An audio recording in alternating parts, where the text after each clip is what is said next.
So we are 24 hours removed from Washington's big win over the Atlanta Falcons, and my reaction to it is, yay, we won, but dang, we lost a lot of soldiers in battle.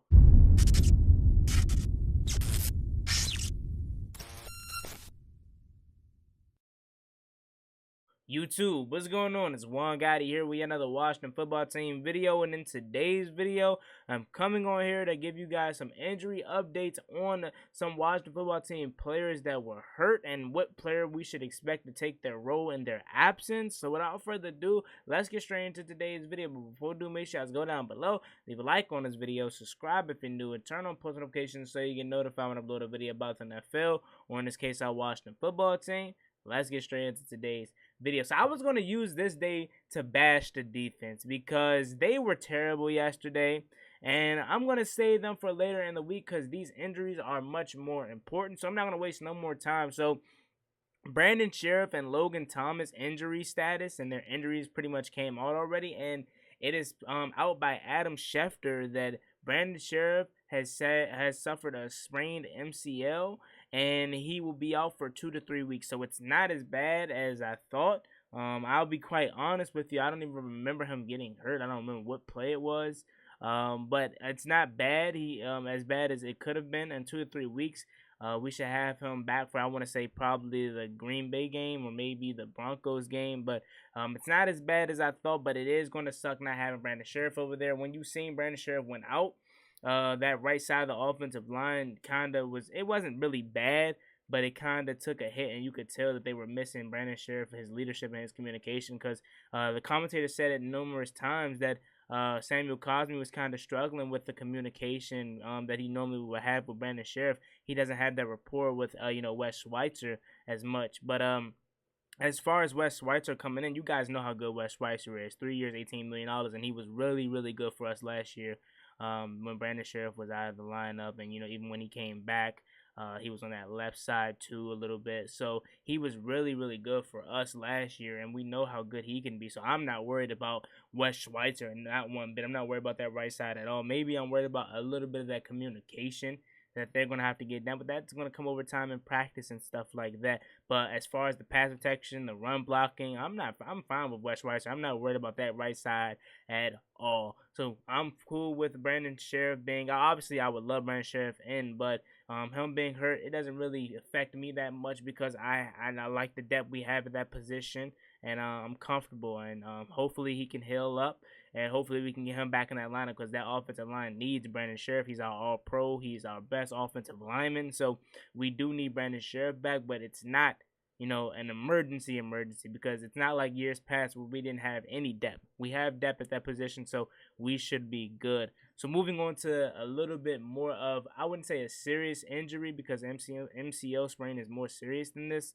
considering obviously the severity of this hamstring injury. But Logan Thomas, he suffered a hamstring injury early in the game versus the Atlanta Falcons, and Adam Schefter said you can consider him week to week. I don't think he's playing this week versus the New Orleans Saints, and that's going to be a big blow because he is one of our best offensive weapons, and we really, really need him in these next couple games. Ricky Seals-Jones had butterfingers yesterday. He did have one big play where he juked 2 people and had a big run out the catch, but some of those balls that Taylor Heinicke really threw up for jumps and jump up balls and grabs and one-on-one box out of receiver, Logan Thomas is catching that 9 times out of 10, and Ricky Seals-Jones dropped about 2 of those, so that is a little concerning. And maybe we see some Sammis Reyes now that Logan Thomas is out, or do they just roll with Ricky Seals-Jones and John Bates? I would like to think that they call up Sammis Reyes just because to be precautionary and to just have 3 tight ends just in case of injury.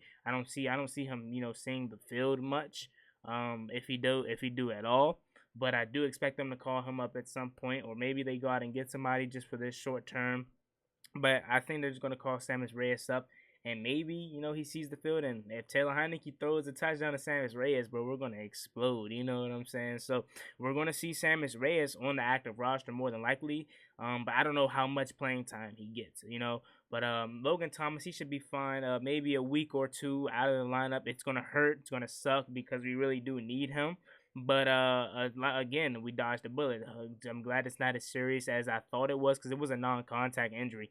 You know, nobody touched him. It was a non-contact injury, and he immediately asked to come out the game. So that was really scary. You guys know non-contact injuries are typically worse than contact injuries. Those are sometimes the Achilles, and knock on wood here that nobody has to suffer that on our team this year. But you know what I'm saying, non-contact injuries are normally worse. So we kind of dodged the bullet here. I expect him to be out a week, maybe two, and then he should be fine, good to go. Just rest up that hamstring.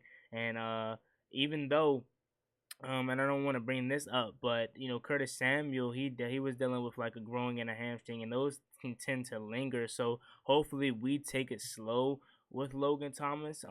Hopefully he's only out for a week or maybe two, but more than likely, considering the fact that growing in that hamstring could linger, maybe we could see him get put on IR, short-term IR. But I don't want to look that far into it. See, I'm doing too much because we don't know how severe this hamstring is.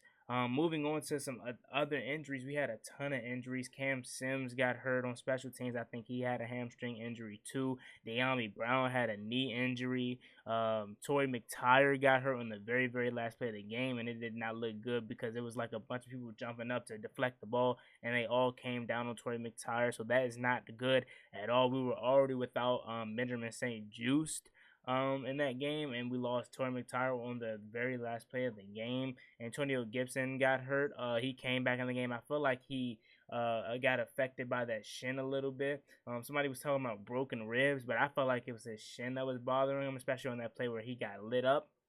Terry McLaurin, he got hurt a little bit, but I felt like it was just him getting the wind knocked out of him, but he should be fine. He should be good to go. I'm trying to think who else got hurt because there was a ton of injuries yesterday. De'Ami Brown, like I said, Cam Sims, Antonio Gibson got hurt, Terry McLaurin got hurt, Brandon Scherff got hurt, Logan Thomas got hurt. It was just a ton of injuries in Atlanta. Bostic is another guy that got hurt. He's dealing with a shoulder injury, and I know a lot of people don't want John Bostic in the game. I'm one of those people, but one thing that we don't want to see is this depth in this linebacker room, because it is not good at all. I mean, we have Khaleke Hudson. Jamin Davis is going to get a lot of playing time, so that is one positive, because we need to see our first round draft pick on the field more, so that is a plus. But outside of that, that depth is really bad. We got David Mayo, you know what I'm saying, maybe Jared Norris or something, but we don't want to see those guys playing linebacker. Those are special teams guys. More than likely, David Mayo will be the guy that gets the shot to play linebacker, but again, I don't want to see them. So hopefully Jamin Davis can fill that role, and Khaleke Hudson can come off the bench and be something good for us, because once again, that linebacker depth is really, really bad. Jonathan Allen was another guy that got banged up. A lot of injuries, guys, a lot of injuries, but he is good, I'm pretty sure, and he was able to go, do his post-game interview, so he should be fine. But the more serious one out of all of them, and I already talked about this, was the Torrey McTyer one on the last play of the game.